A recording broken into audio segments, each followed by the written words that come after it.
So today's crisis, our final crisis of the series, is the Iranian hostage crisis, and we've got a grand finale panel here for the webinar series. I'm happy to welcome back David Alvis of Wofford College, Stephen Tootle of the College of the Sequoias, and Gregory Schneider of Emporia University. Gentlemen, thanks all for being here this morning. Appreciate it very much. So this is a fun one. It's fun for me in particular because I happen to remember this one. Um, and it was a messy thing, a 444-day hostage crisis that ended at the moment Ronald Reagan was sworn in as president, which is interesting. Perhaps we can at some point talk about the significance of that. But I'd like to start with your general thoughts on um, how this came about, what were the circumstances that led to it, and I'd also love to hear your thoughts on how successful you thought President Carter was at dealing with this crisis at some point as well. So I'm going to just throw this open for this grand finale cage match of a panel here.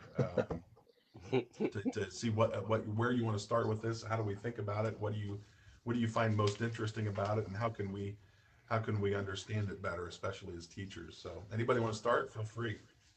How about Schneider starts, and I'll just disagree with whatever he says. That sounds good. I'll start, but Okay. I'll start in a different way. I mean, I think what this represents in a way, and Carter kind of elucidates it in his State of the Union address.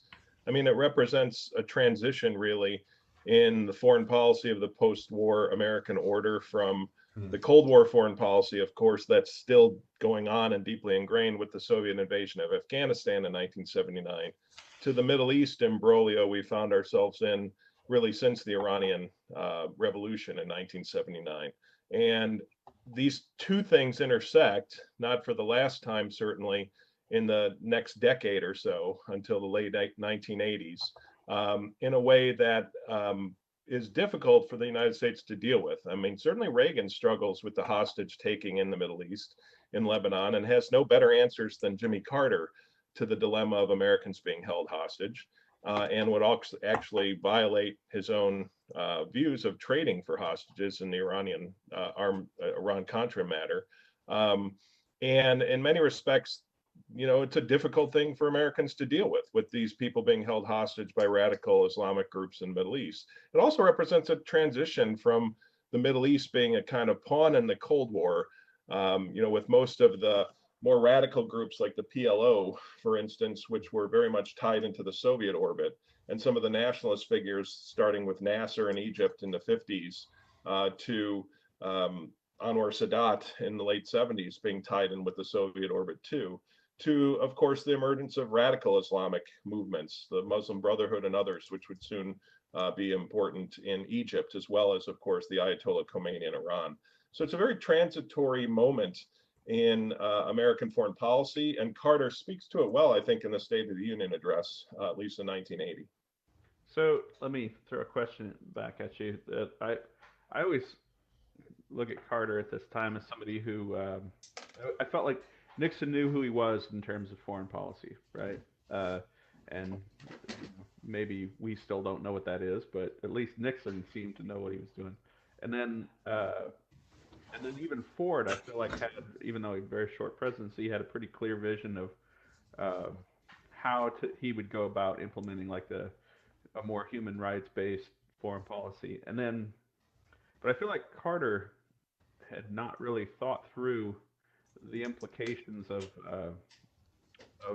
the whatever foreign policy views that he had, and he ended up being very reactionary. And so I always teach the um, um, uh, Carter administration on a as almost like a two track, which is he wants to be this sort of human rights uh, foreign policy president, but when that doesn't um, comport with reality, uh, he has to he has to then return to being reactionary. Does that make sense? In other words, he Sure. keeps making these predictions based on how he thinks the world will react to his peace initiatives. uh, and that then and then when it doesn't work, well, now he has to do something, uh, and so when something like the hostage crisis comes up, um, it ends up becoming a crisis, and I almost separate um, how he what he actually did, which when you look at the timeline of events in terms of how he reacted to the crisis, I look at that timeline of events and I say, well, that's actually pretty defensible. You try to figure out what's going on, you enter into negotiations, you try a rescue attempt. In other words, that I sort of understand. But where I give him lower marks is in the fact that he made it into a bigger crisis, that he seemed to be held captive by it in some ways. Um, and it didn't have to be the defining event that it was for those 444 days. Um, so I just thought I'd throw that out there to you guys and see what you think of that. Yeah. I think it also too makes sense to look at the different way, the different perceptions, right, about how the hostage crisis is handled, between looking at the difference between Carter and Reagan in terms of their role in American politics in general. And one of the things that you see with Carter is sort of attempting to refound that New Deal coalition, and his the major focus for Carter, right, is clarity, a clear sense of purpose. If we get back to basics, right, of the New Deal coalition, we can restore it, right? We can speak with clarity, we can speak with principle, and all we need to do is sort of clear away the rubble, right, of the past few years. And so, one of his famous lines, right, is something like, "If the trumpet has a muffled sound, who will answer the call?" But the problem with the Iranian hostage crisis is that it's precisely the kind of complex situation that doesn't have a sort of easy answer, doesn't have, clear principles. And in some ways, Carter, I mean, in some ways, one feels sorry for him because, it's a series of accidents and mistakes uh, that a series of accidents that really, in some ways, make the administration look bad. But on the other hand, the American public perception of those mistakes is Carter lacks clear principles. He lacks a clear understanding. And in some ways, right, the Iranian hostage crisis, as Stephen pointed out, really sort of makes Carter look like he's hostage to events rather than being able to control events. And the reason that has a devastating impact on Carter, because Carter's big promise is, we can control these events, right? We can pass an energy bill without all the special interests if we just control it, right, and act on first principles. And the Iranian hostage crisis kind of showed that Carter is not in control, and for him that was particularly devastating. Whereas there's a different perception when Reagan comes, I think, and that is, here someone with a clear sense of principles, but is dealing with a complicated matter. Yeah, Dan, the question I was going to throw out, which was again, was something like this. I remember a popular view. I'm glad you pointed out the distinction between how the public thought of Carter and sort of what the reality was. But a popular view or opinion of this was that Carter was kind of weak and soft in foreign policy, and that the Iranians, the college students and radicals who captured the hostages and held them, were emboldened by Carter's perceived weakness and softness, and I don't know whether that's true or not, but that narrative is bolstered by the fact, again, that somebody like Reagan, who was known as sort of being a hard ass, Yeah. had promised to be hard in foreign policy, is inaugurated, and they're immediately set free at that moment. So, but I always find it interesting as well. Part of me doubts. I just lost your audio, Chris.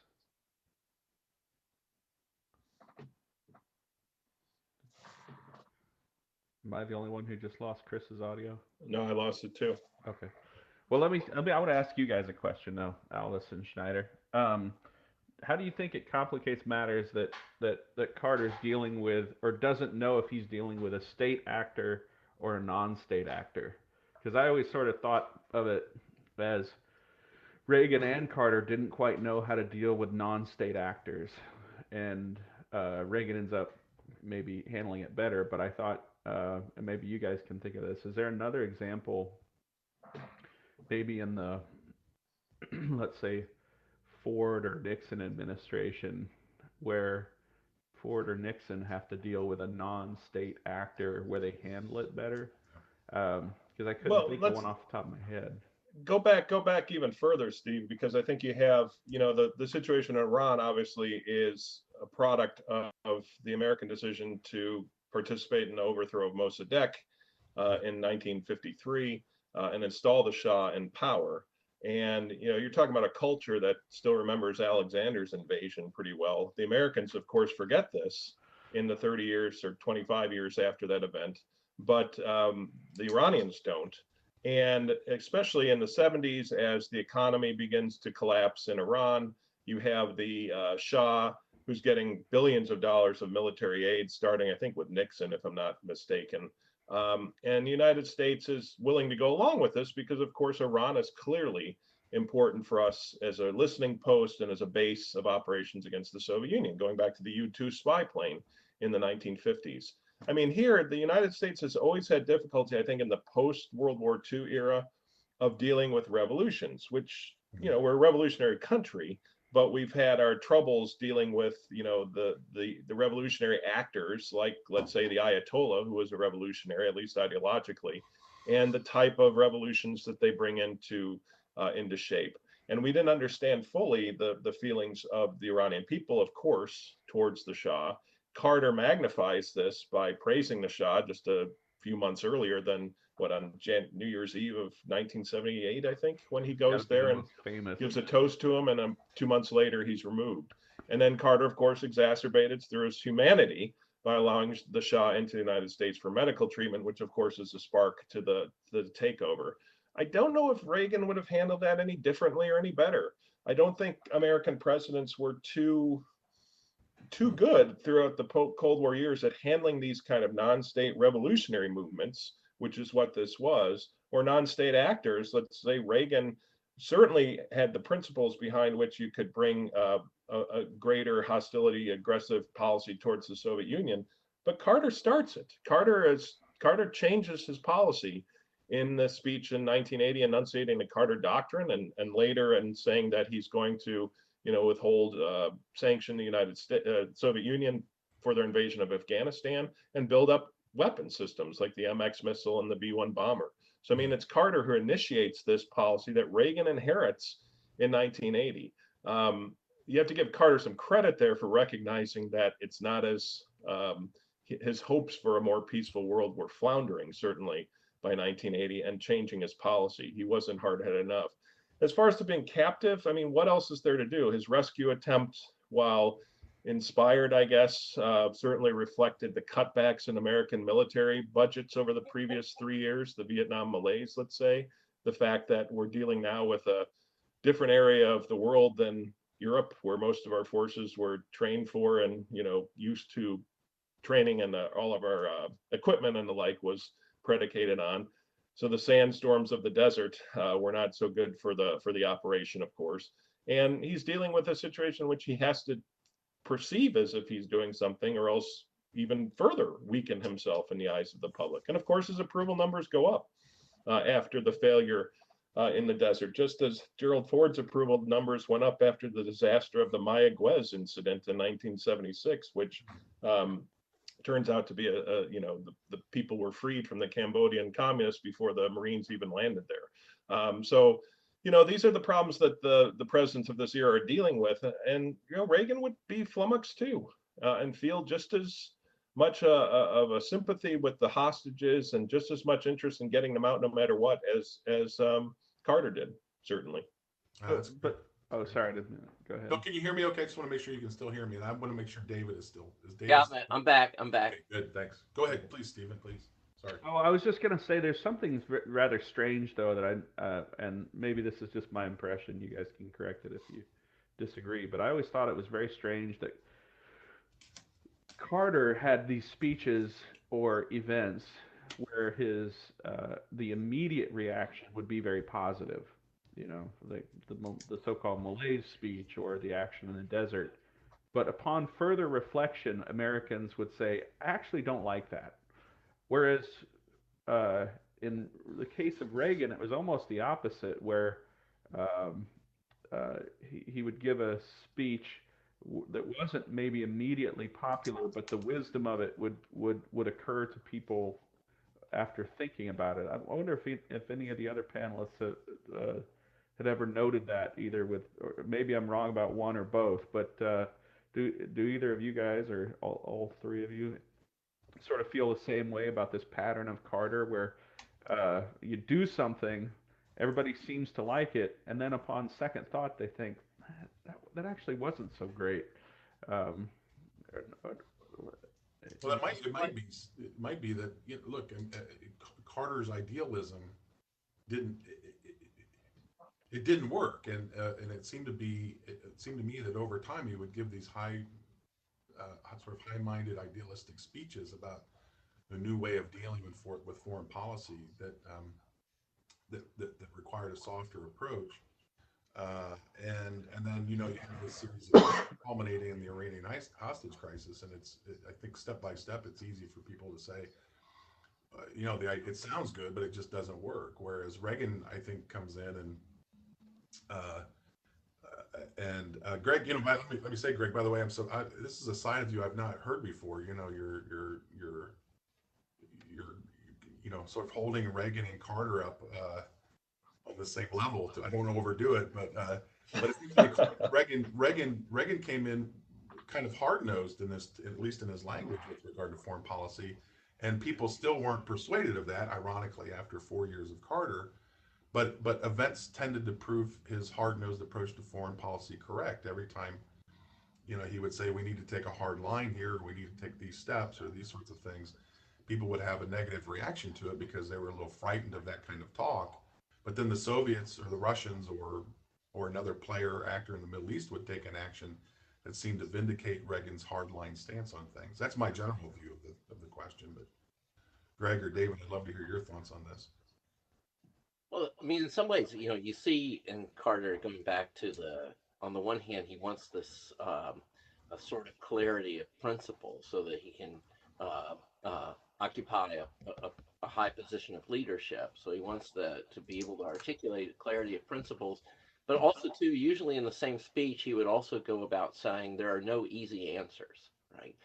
And so, you know, in some ways, Rick Carter's big thing is to focus on being honest and direct, right, about all of the complexities of dealing with, you know, whether it's the Iranian hostage crisis or trying to deal with domestic policy. He would kind of lay it all on the table. These are the problems, these are the complications. And so, in some ways, right, his call for sort of simple principles gets muffled at the same time in the honesty that he has about the complexity of both international affairs, right, and domestic policy. What I think you see in Reagan is Reagan's rhetoric is there are easy answers. Here they are. And then when it comes to the complexity, deal with those quietly outside of the scope of the public arena. And I mean that's exactly what gets him into the Iran Contra scandal. So in some ways, right, it's very much a difference of their styles in approaching these matters. David, that's an excellent point. I would also add with Carter that he's a moralizer, right? He's the preacher in chief as much as anything else. I mean, he's comfortable excoriating the American public in many ways for their, as he says in 1977 at Notre Dame, their inordinate fear of communism, as he's seeking to move the United States beyond the kind of bipolar world of the Cold War.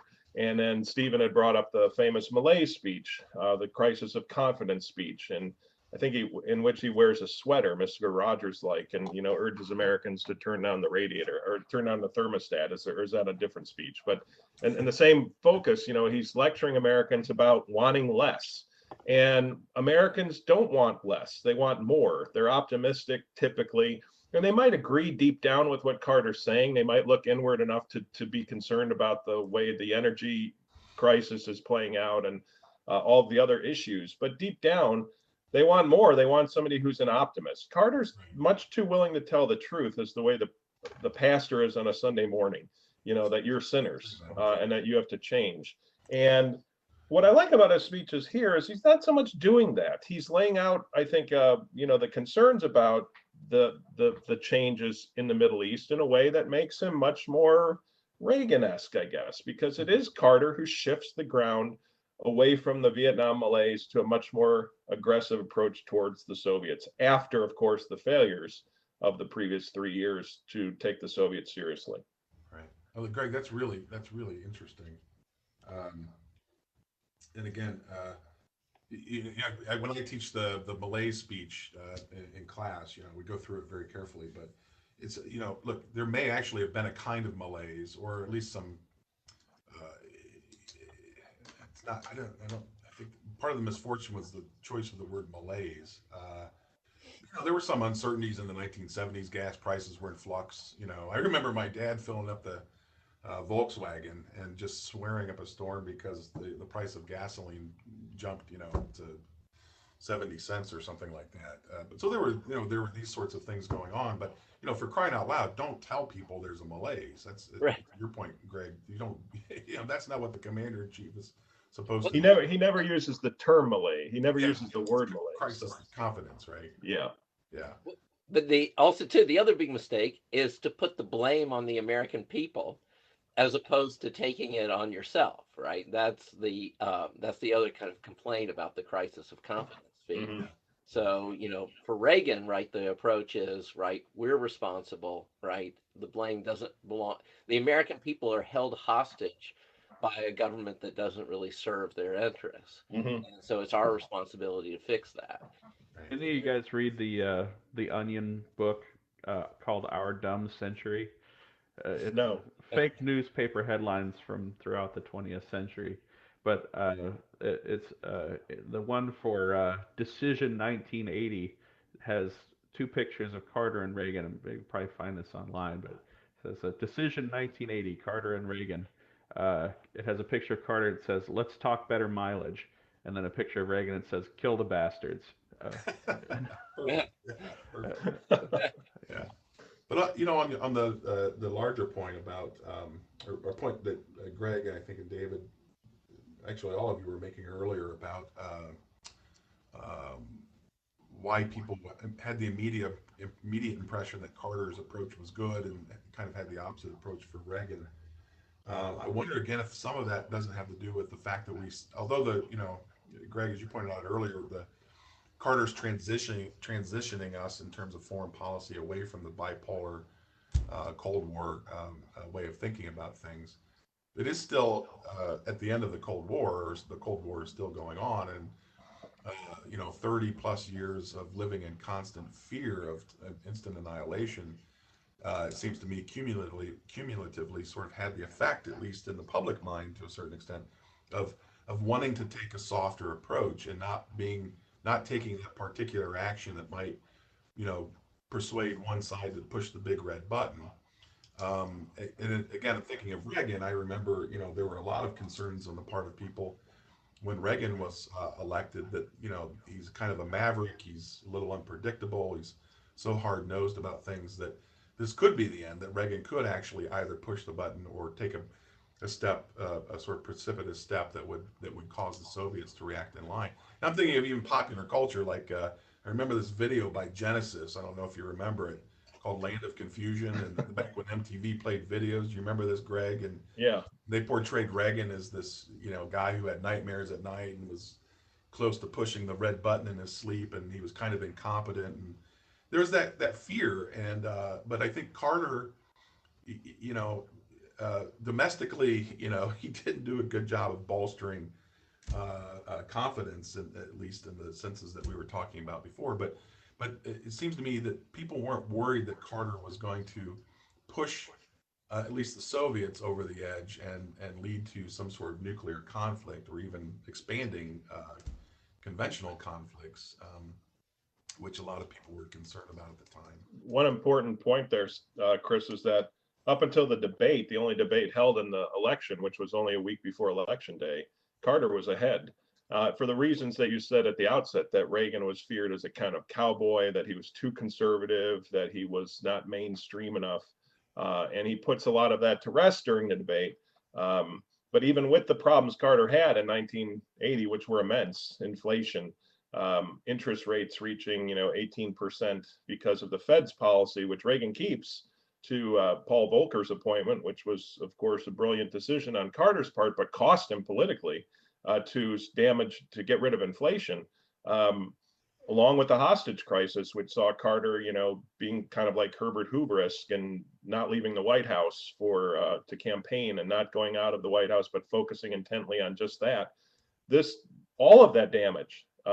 Carter was still ahead a week before the election, and the polls shifted, and the result was actually a pretty decent victory for Reagan a week later. But I mean, there were certainly fears of that, and that hurt Reagan certainly in his kind of harsh approach towards the Soviet Union, which this has been challenged too by historians who've worked on Reagan and his view about nuclear weapons, especially.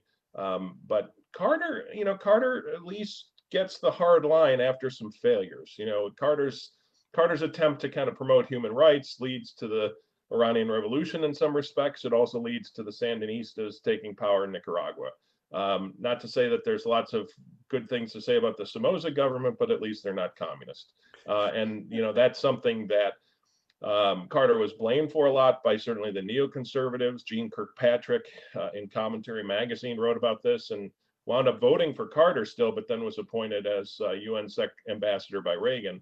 But in her great article, Dictatorships and Double Standards, about what Carter's flaws were in attacking our allies and equating them with the Soviet Union in many respects. But I think, Carter deserves some credit, at least, only on this matter, I think, of recognizing the threat that the twin aspects of this revolution and the Soviet invasion of Afghanistan mean for American foreign policy. No, that's great. I got a question privately from Thomas. Do you think Carter's soft policy has to do perhaps with previous Cold War presidents and their failures? So can I broaden this question a little bit to say, how does Carter fit into the tradition of previous foreign policy approaches of presidents? And did Carter see himself as making up for some of the mistakes that Nixon perhaps and even Johnson had made as presidents? I guess I'd take him in order and say, in some ways, he does resemble Truman at first, in that Truman had to sort of stumble about until he finally settled on maybe a Cold War policy in his last year in office. I don't think that it's like Eisenhower at all.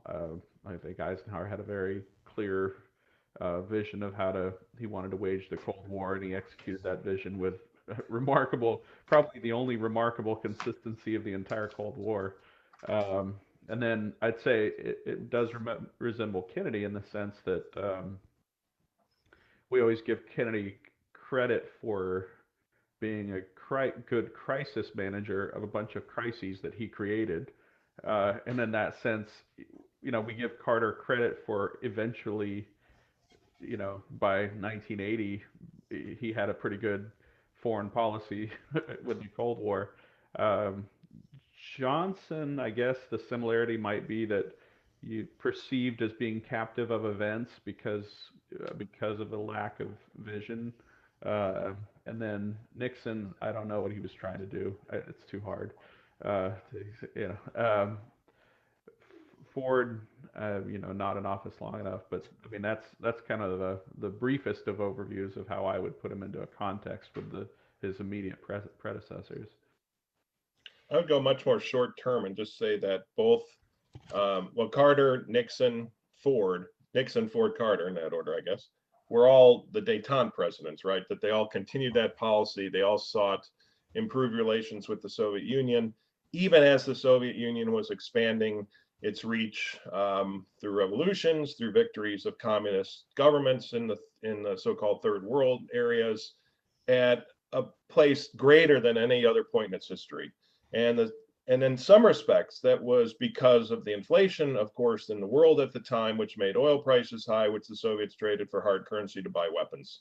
And this was an important fact in this expansion of communism in the 1970s, which occurred because of the failure in Vietnam and of the fact that the United States had lost its will to intervene in the world. The American public was in a very isolationist mood, and Carter inherits this. You know, to be fair, Carter is, even if Carter wanted to do more towards the Soviets in the world, which of course he doesn't, because he wants to build on this kind of north-south rather than east-west division in the world at the time, Carter would have been hamstrung by the fact that the American public just wasn't interested.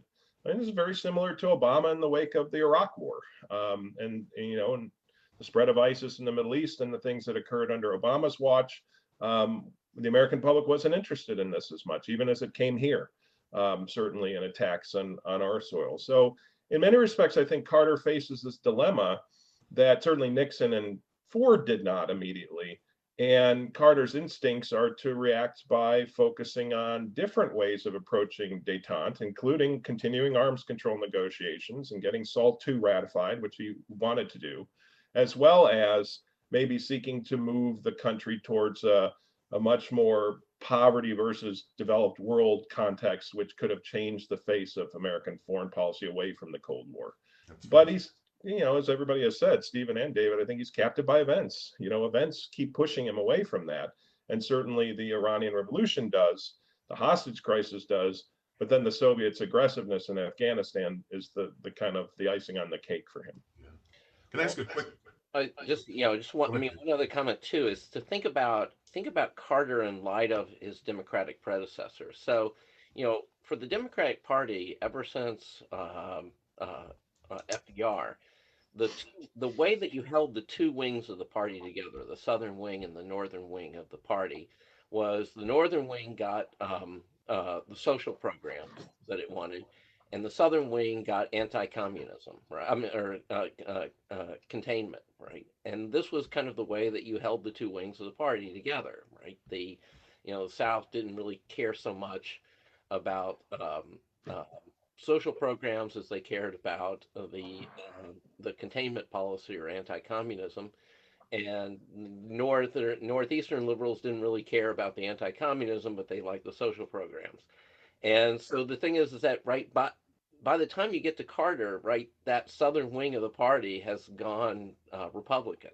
So in some ways you can see what he's thinking, and that is, why don't we purge that element of the party, because we don't need it anymore, because we're not going to win. You're not going to win big in the South, and then emphasize emphasize more the domestic social policy side by in some ways retreating from this aggressive containment policy.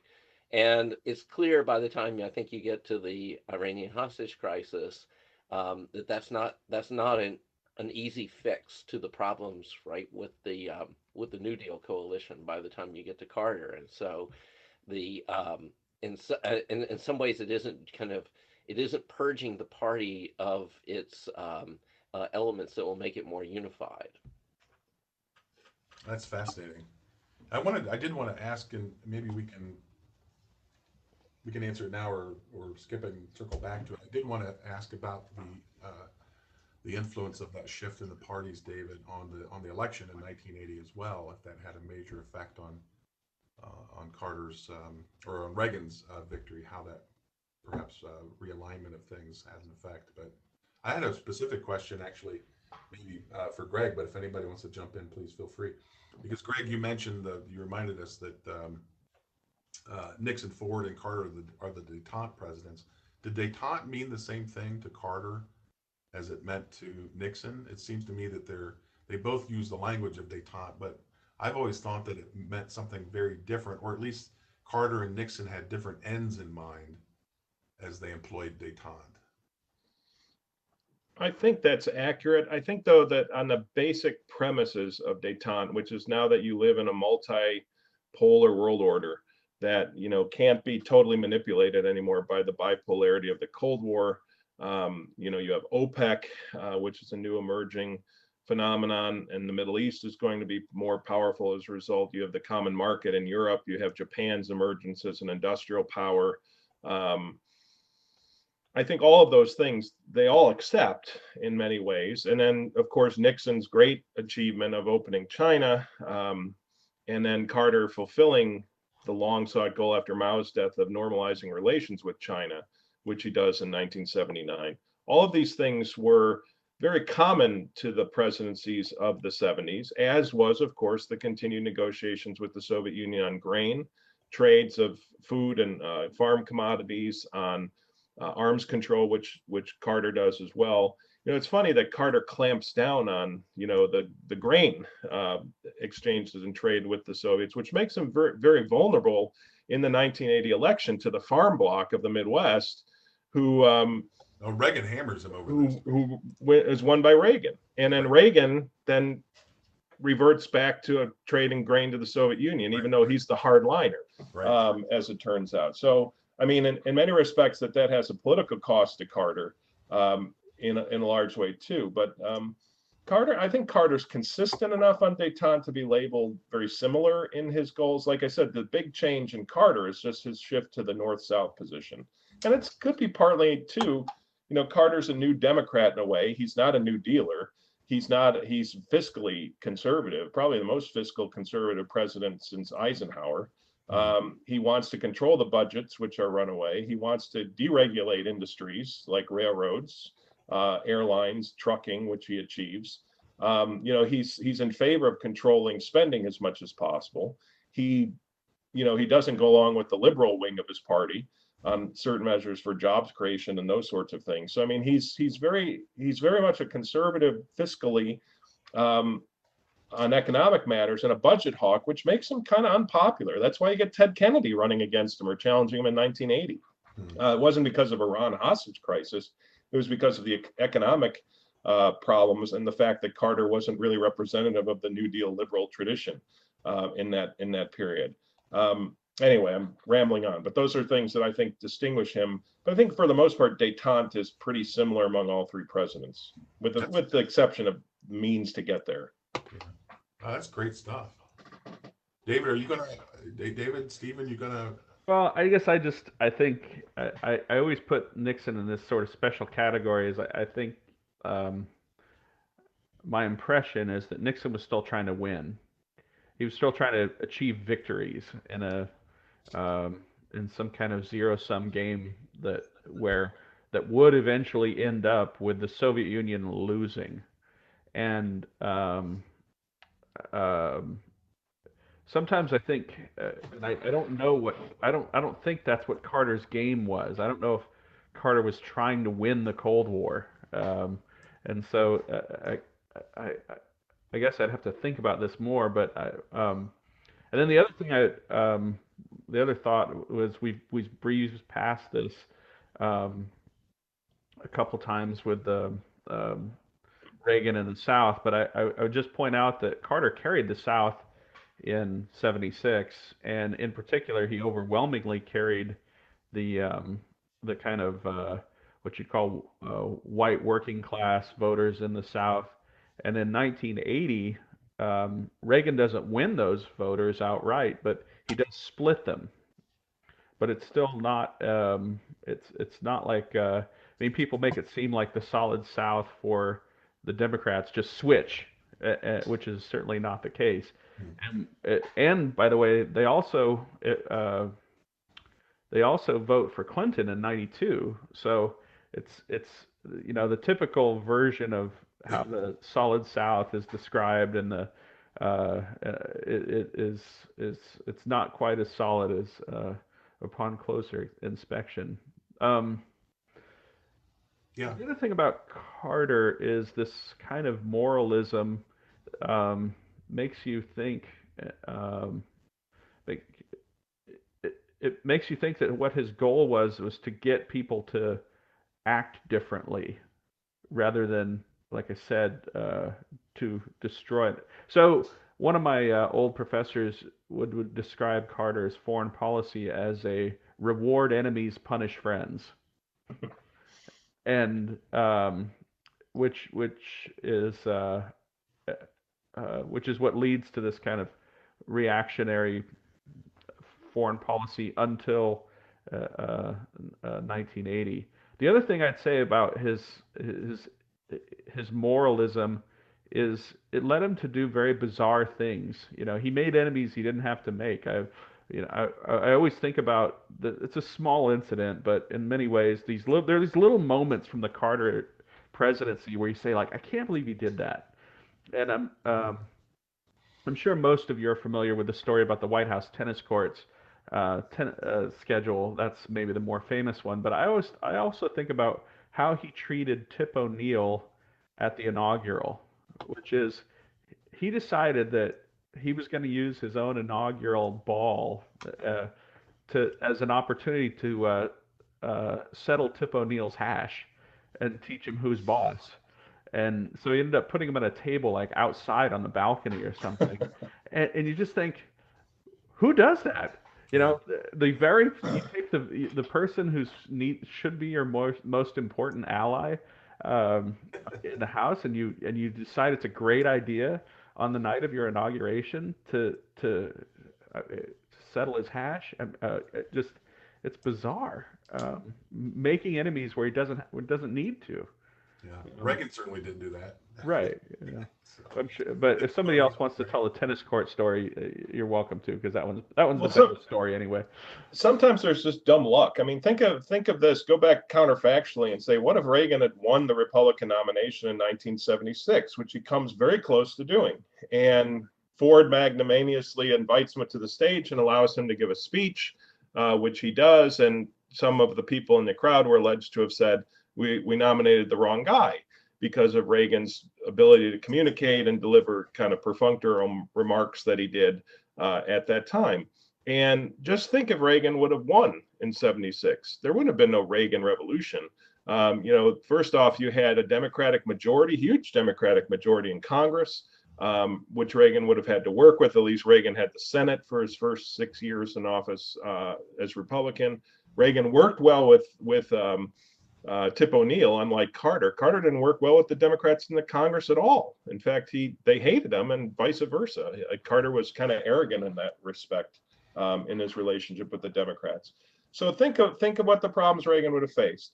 It would have been very difficult for him to propagate the idea of an arms buildup in only a year after the end of the Vietnam War. He probably would have faced the Iran hostage situation if all events came to pass the way they did. And of course, you can't know that because Reagan might have changed those events. Who knows? But the inflationary spiral would have probably happened and continue to happen in the late 70s.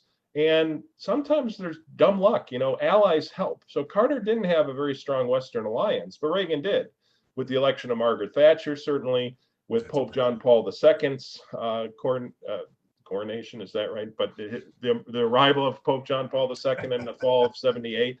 I mean, all of these sorts of things play a huge role in helping Reagan pursue policies towards victory over communism. His famous line is the Cold War, how does the Cold War end? We win, they lose, which is very much the Reagan view on that sort of thing. So Carter has bad luck, bad timing, but Reagan would have faced the same problems of timing if he had won in 76. He's fortunate to some degree to win when he does. Those are all great points. But just one quick thought, Greg. You mentioned Reagan's how does the Cold War end? We win, they lose. And just to circle back quickly to the point Stephen was making on détente, Carter, it seems to me, I don't know about Nixon so much. I'm actually not quite sure about this yet. But Carter seemed, if you had asked Carter the same question, how does the Cold War end? It seemed that Carter had bought into the idea that toward the end of historical, progression, the Soviet Union, communism, certainly Soviet Union probably was a permanent fixture. It was here to stay. That had been settled by history. And now we need to, again, détente means to accept the normalization of the existence of the Soviet Union. And since it's a normal aspect of our world relations, now perhaps that helps explain his pivot, as you were saying nicely earlier, about to the north-south distinction. Well, I think, Chris, just to make a concrete example just occurred to me of the difference. And you could look at the SALT I treaty versus the SALT II treaty and the role of the multiple independent reentry vehicles. So when Nixon was negotiating the SALT I treaty, he knew that this is a worthless treaty because we're developing the technology and we have the technology to put multiple warheads on each missile. So we're going to pretend that we're doing something. Um Meanwhile, we're actually going to escalate. Then we're actually escalating the Cold War while we're pretending to de-escalate it. Carter, after the whole world knows about MERV technology, still pursues the SALT II treaty. And I guess I would ask my other two panelists if, like, why did he do that? Like, what was the point? Why was this? And I look at Carter's action there, and I'm flabbergasted. I don't. Maybe you guys have better answers than I do, but that never made sense to me. Well, so if you're a modern U.S. historian, Steve, as you know, then you're obsessed with acronyms and stuff for, so you have AAA, NRA, WPA, SALT, MERVs, IRBMs, ICBMs, the whole kit and caboodle. And if you were somebody like me who was obsessed with missiles and stuff growing up, then most of the SALT negotiations were over missile launchers. That the basic premise was not so much MERV technology was happening and was going to develop regardless. So it wasn't so much to cut back ICBMs, it was to cut back what launched them. And that was the focal point of a lot of the SALT, both the SALT treaty as well as the SALT II negotiations and treaties as well, was the number of missile launchers. Because the Soviets didn't have hardened silos, they moved them around in the backs of trucks and other things. So the missile launchers were much more determinative in what they went along with. I think that's what I remember mostly from it, if I am remembering correctly. That's fascinating. For Carter, though, it is, I think, important to point out, though, as Stephen raised this question, right? For Carter, consistency is really important, right?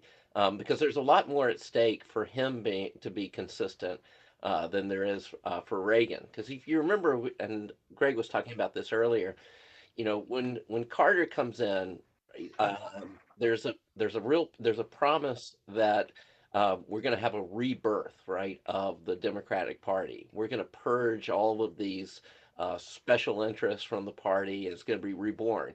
And Carter is kind of the perfect embodiment of that, right? He's a reborn Christian. He actually gets reborn about 32 times during his presidency, right? And this is going to be finally a cleansing of the party. And, we raised earlier the question, why would he shake down Tip O'Neill right at the beginning? And that is because Tip O'Neill embodies, what the New Deal has become, right? The New Deal coalition has become, and that is this body of this sort of devouring beast of special interests. And Carter's going to purge that in order to bring us back to the original church. And I mean, the rebirth, right, makes perfect sense. But then the thing is that for Carter, right, you can't be contradictory. You have to insist continually on consistency of the message. Yeah. And that's hard to do, right, when you're dealing with complex foreign policy situations that require you to constantly adjust. Going from negotiation with the Soviet Union to taking the hard line that the Carter Doctrine takes. And so the problem for him is being able to adapt the message to the actual practice of governing. I think Reagan right, speaks also to with a great deal of clarity of rhetoric, but he works very hard to make sure that all the complexity is worked out in the shadows, right? Yeah, it's a great way to put it. John Gaddis, in his book on the Cold War, his chapter on this era is called Actors, in which he argues that Reagan, Pope John Paul II, and Gorbachev all had theatrical training. And that plays a big role, I think, in their ability to adapt, to be somewhat adaptable as policymakers, rather than, as David just raised, I think very well, Carter's kind of stringent less ability to adapt, let's say. Let me throw out an alternative theory, and it might be stupid because I think it's original with me, so it might be crazy. But I was thinking about the fact that Carter was an engineer and liked to think about things scientifically.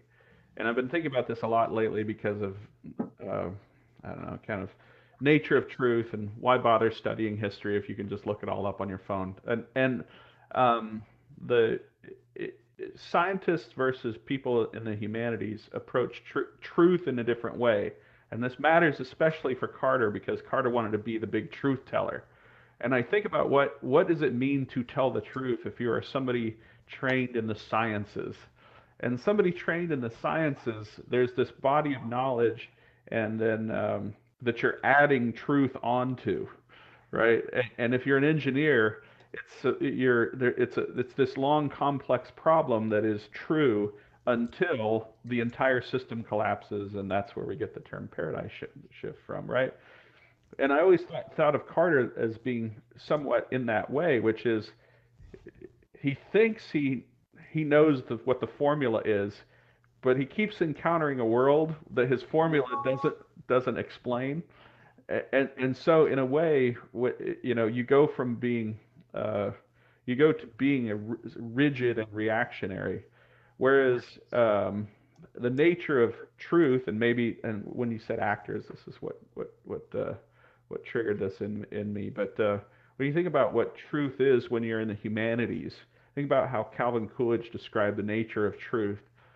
That is, you're seeking to tell the whole story in context.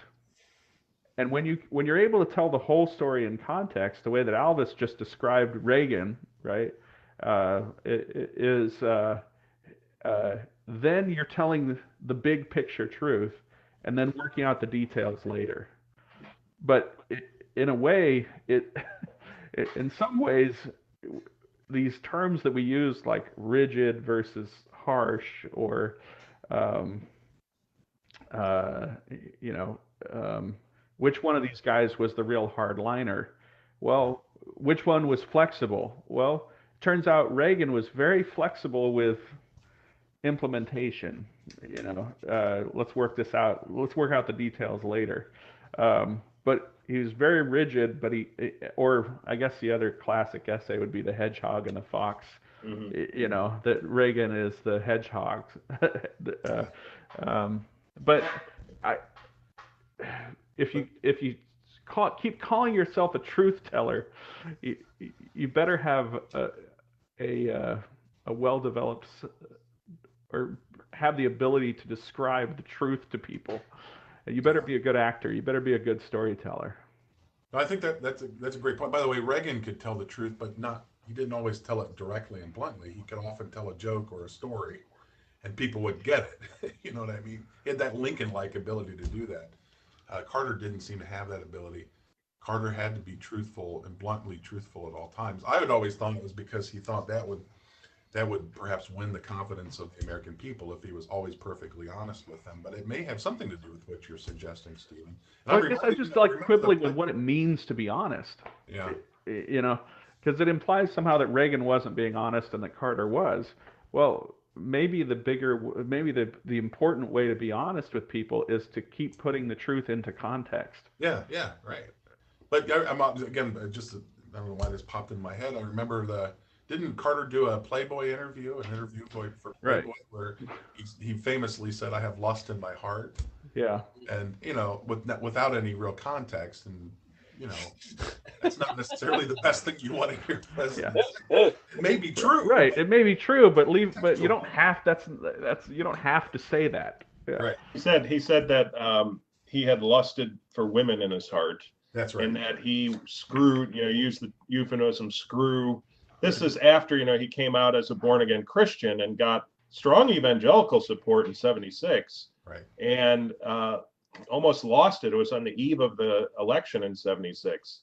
I think the issue came out a few days before the campaign, before the election, and it got a lot of press, and it really hurt him. It could have hurt him with the electorate, but the evangelicals stood by him and then balked from him because he had a conference on the family which talked about multiple definitions of family in a very way we would do today, that, lesbian headed families or gay headed families, this sort of thing, which is much more comfortable in our terms than it was 40 years ago. Right. And evangelicals balked at that and formed the moral majority, within a year's time. So, and they back, Reagan, who's a divorced actor of all things. Right. Yeah. By the He way, wasn't a regular churchgoer like Carter was. Yeah. I didn't mean to be critical of Carter in any way, suggesting that he was a hypocrite or anything like that. It seemed to me not to be the most prudent way to say what he said. And so, hey, Greg, you started us off with some great sort of bigger thoughts on the significance of the Iranian hostage crisis, and this has been a great conversation about Carter. I've learned a great deal about this. And maybe to circle back to the Iranian hostage crisis for our last 10 minutes or so, more specifically, I'm struck from the way you all have been describing this with how important and significant it was that the Middle East, well, let me put it this way. It's not so much, correct me if I'm wrong, it's not so much that in the 1970s and 80s, the Middle East became important sort of strategically in terms of American foreign policy. I mean, the Middle East had been important, certainly during World War II, certainly during the Cold War, right, with the Russians setting up puppet states much less aggressively than they did, of course, in Afghanistan, perhaps. But the Middle East had always been strategically important. Again, back through World War II, and maybe even immediately after World War I or during World War I. But it seems to me that what's really happening in the 1970s is that Islamic nationalism is now somehow freed from certain circumstances which had sort of kept it beneath the surface to a large extent, and is now erupting. And it strikes me as something new that Carter has to deal with. There's no real precedent, not in terms of the radical Islamic nationalism that certainly emerges in Iran.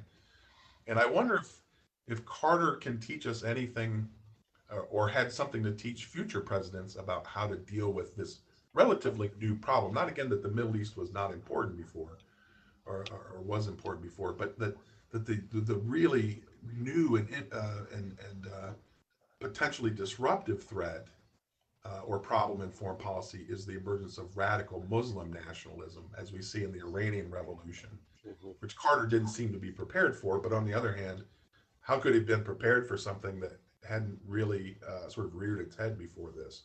So can we say something about the turn of events in Iran and how that perhaps influenced future American foreign policy in the region, certainly under Reagan, maybe even in the post-Cold War world as Clinton? What could Clinton have learned from Carter? You guys have any thoughts on this? Somebody asked a question along these lines earlier. I think it's the crucial turning point in American foreign policy, certainly in our lifetimes, away from the European conflict of the Cold War to a much more broader Middle Eastern and now worldwide conflict with radical Islam. Iranian Revolution is the start of it. The first state organized as an Islamic republic that would convince the Saudis to clamp down as well in the 1980s. Remember, in the 70s, Saudi women didn't have to cover themselves. They didn't have to veil themselves. The Wahhabists who run the clerical affairs in Saudi Arabia put the kibosh on that and forced the king to kind of clamp down on Sharia law and the practice of those sorts of things starting in the 80s, early 80s, as a result of the Iranian Revolution. And of course, Saudi Arabia and Iran are basically fighting a proxy war today in the Middle East. It's a Sunni Shia civil war with these two states basically, playing the predominant role. So it's changed everything, no doubt. And Carter wasn't prepared for it. Reagan wasn't prepared for it either. We saw everything through the context of states, as Stephen, I think, said at the beginning very well. And we didn't understand these non-state actors or how revolutionary the situation was with some of these Islamic movements. We support the Mujahideen in Afghanistan as long as they're serving our interests. But as everybody well knows, after the end of the Soviet occupation of Afghanistan, we do nothing to stay involved in Afghanistan. And so the result is 9/11, and of course, our longest war now in Afghanistan itself. So we were used to dealing with Muslim or Arab leaders like Saddam Hussein and Assad, the father, Hafez al-Assad, and Libya's Muammar Gaddafi. These were secularists. We understood them. They operated in the context of the Cold War. The Iranian Revolution doesn't. The Muslim Brotherhood doesn't. Al-Qaeda doesn't. Hezbollah doesn't. They operate in a different context entirely, and United States policymakers still have trouble dealing with that today. Great point. That's a great point. And the other thing too, I would look at is, I mean, here you see kind of the early attempts, right, to address, these threats, potential threats to Americans or national security, early on, right, both in terms of Carter and in terms of Reagan, that that don't fit into some sort of easy to understand model of diplomacy. And and so in some ways, right, one of the lessons I think you learn, right, from the mistakes and from the problems that occur in dealing with this is how much that and especially when it comes to dealing with terrorism, the thing is, I think Americans don't fully appreciate the degree to which an executive, the executive and the military have to be very proactive, in especially in clandestine operations that look questionable, given what has to be done. I'm thinking of today, like drone strikes, in terms also too, how you deal with what they label as enemy combatants, right, that are not really part of a country, but rather more part of a movement. And you can see there's a lot at stake for the executive to be able to show that they can handle these problems, right, without revealing a lot of the details. And I mean, in some ways, early on, right, with the Iranian hostage crisis and under the with the Reagan administration, you see presidents, right, trying, in some ways, trying to handle this as part of their normal official responsibilities, and how messy that gets. And it really shows that in some ways, I think, the way George W. Bush put this, right, this is a war that has to be fought in the shadows. And in some ways, I think Americans have to come to terms with that, right? Otherwise, you end up with these really ugly situations, like under Carter. Yeah. I guess I would add to that it's a war that has to be fought in the shadows, but the logic of it needs to happen in public. One of the biggest dangers of the 21st century is how we respond to cyber attacks.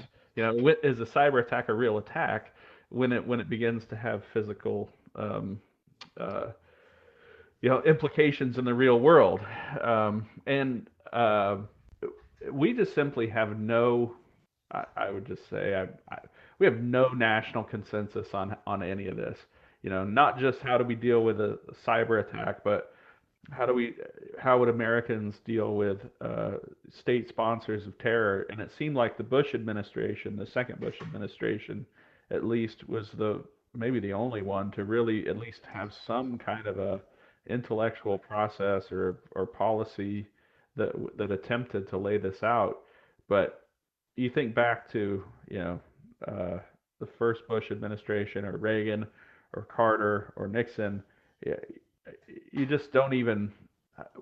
Diplomacy, almost by definition, is state actors, and World War One is the result of not knowing how to deal with a state sponsor of terror, in a sense. And like, okay, Iran is a state sponsor of terror, but at what point do we need to go to war with Iran? When they're the ones who are sponsoring terrorists that hijack and blow up planes, etc.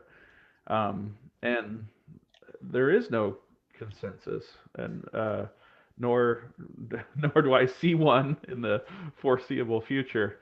Because I don't know about you guys, but I don't get the impression we're going to have more serious discussions of complex issues in the coming days. But I'd say, in a way, the hostage crisis underscores this tension that must be there in a democracy, because this is something that there's part of it that you have to tell the American people, and part of it that you can never tell the American people.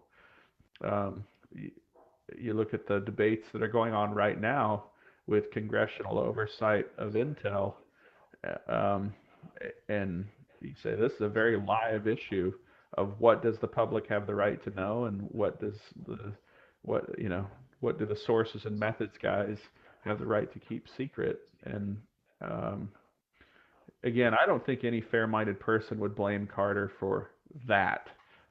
We can blame him for other things, but in terms of being part of this larger group of people who never quite come up with a reasonable doctrine, neither does anybody else. But again, to add, all great points, Stephen. To add to the complexity of the world stage that Carter finds, again, on top of all the things you mentioned and Greg and David mentioned earlier, you have a new type of regime, right? Not only do you have now not state-sponsored terrorists, but non-state actors. The Iranian regime is a new kind of regime, at least new to us, one that we hadn't really dealt with before. The Iranian revolution shows, I mean, there's even a kind of, in an odd sort of way, there's a democratic element to the Iranian revolution in the 1970s, because there's popular support. It becomes a theocracy, of course. Well, we have these problems. You're right, you're so right for pointing this out. I'll just stop you right there, because you made a really important point. Democracy, we got to always stop ourselves and remind people that democracy is not the answer for everything. Just because something is more representative, what was it? Theodore Roosevelt once said, you must have great faith in names and institutions to believe that making something more representative is always the solution. And so, just in a sense, preparing the American people to have a more, I think the whole purpose of Ashland is to get people to understand ordered liberty, like that it's more than just, hey, let's take a vote and do what everybody wants, yeah, I just wanted to stop you and say that you made an excellent point. Merely making someplace more representative. And then the other thing is that we haven't talked about, we haven't touched on this, but the nature of terrorism as a democracy killer, or as a terrorism as a force multiplier. That terrorism doesn't work by killing everyone. Terrorism works by scaring everyone, and you can't really have a functioning democracy or call something truly democratic if one side is using violence or many sides are using violence, because there's some word economists use to explain how this works, but we need an economist on the panel. But in other words, the price for non-participation is so low versus the risk. What's the word I'm looking for? I don't know. Go talk to an economist. I know what you're getting at. Yeah, again, so it just seems to me that really since World War One, when you think about American foreign policy on the high level, we've lived in a world of democracies and tyrannies, or autocratic governments, to use Woodrow Wilson's term. And the general assumption is democracies tend to be good.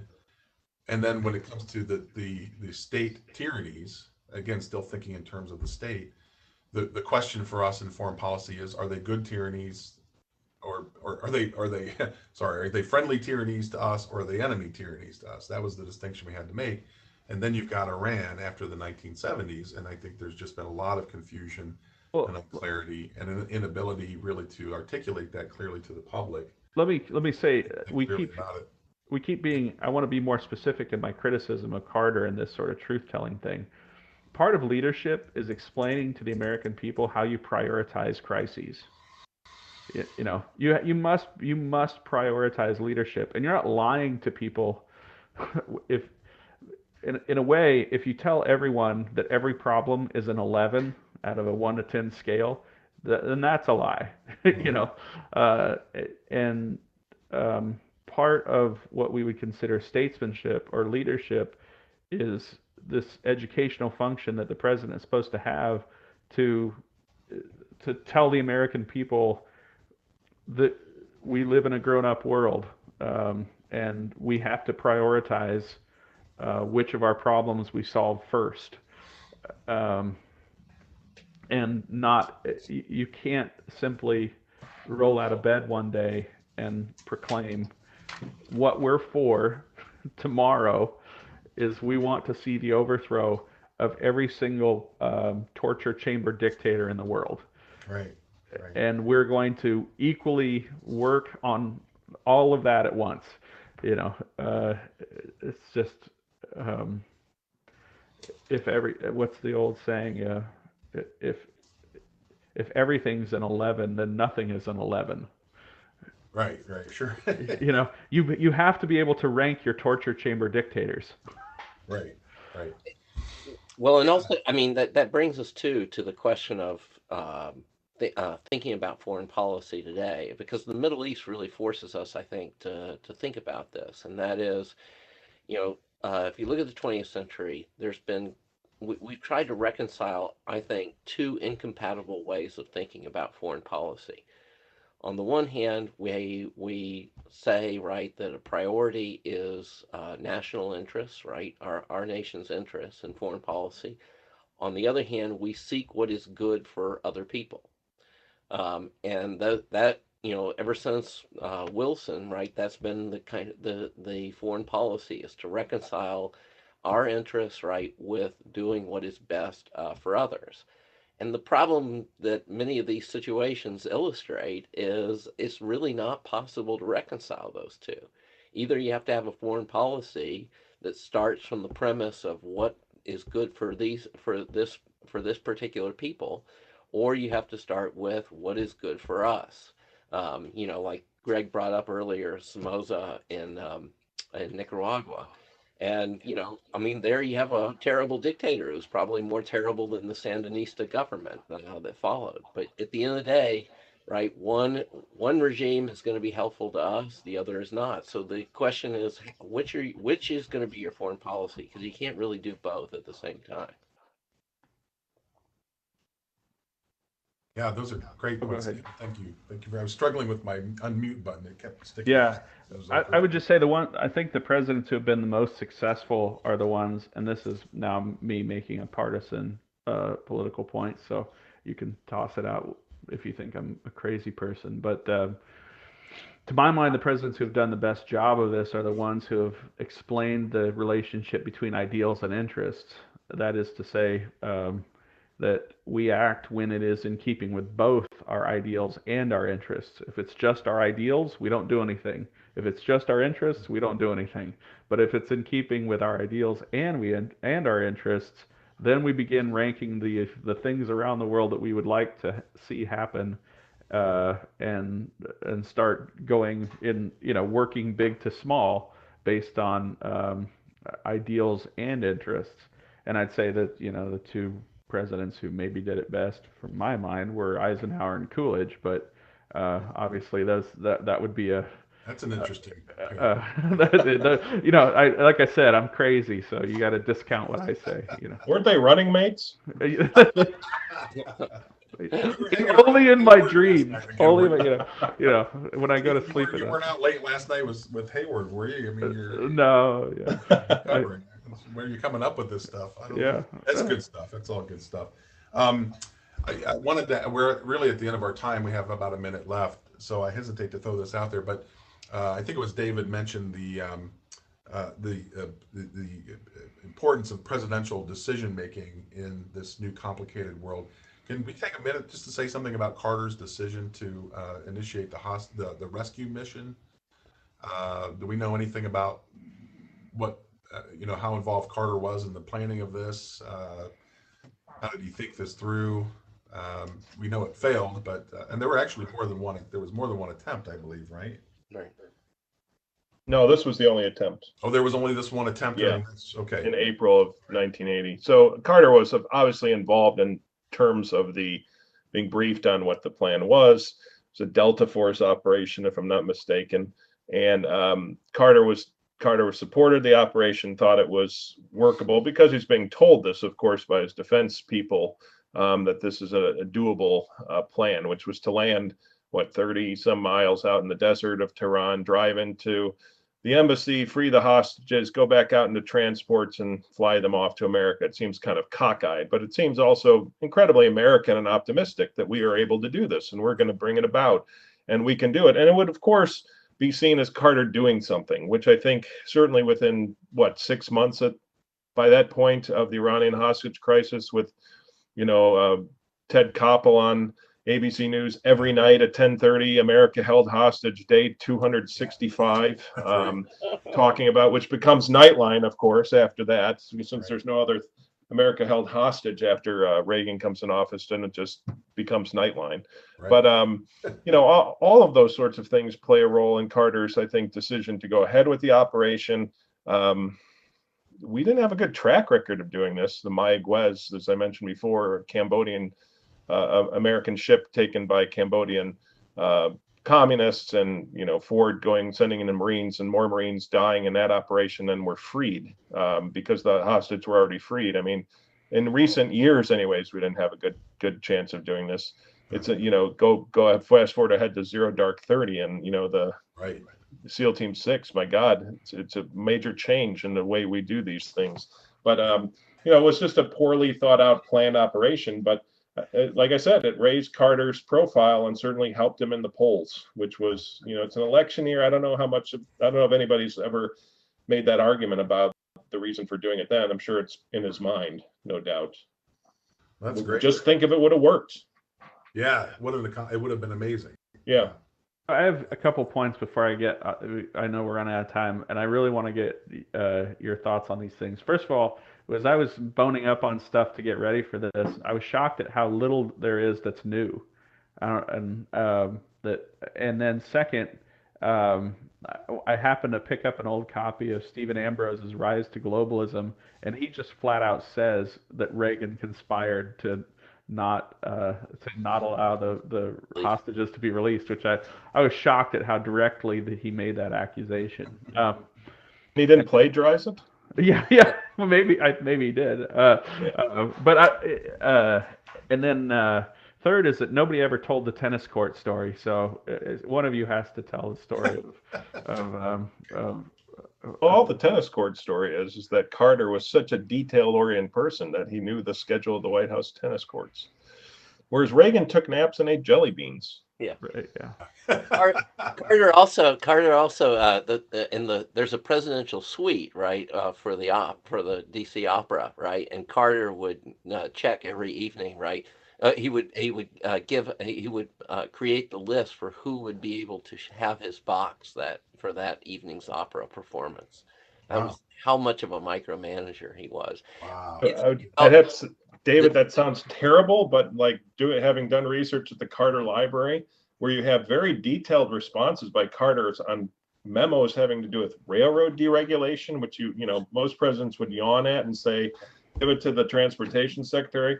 Carter not only responded, but also used JC as his initials, which I think was more importantly timed to Jesus Christ than Jimmy Carter, but who knows? Well, do we have to end on that? We have to end on Jesus. You bring up Jesus, I guess.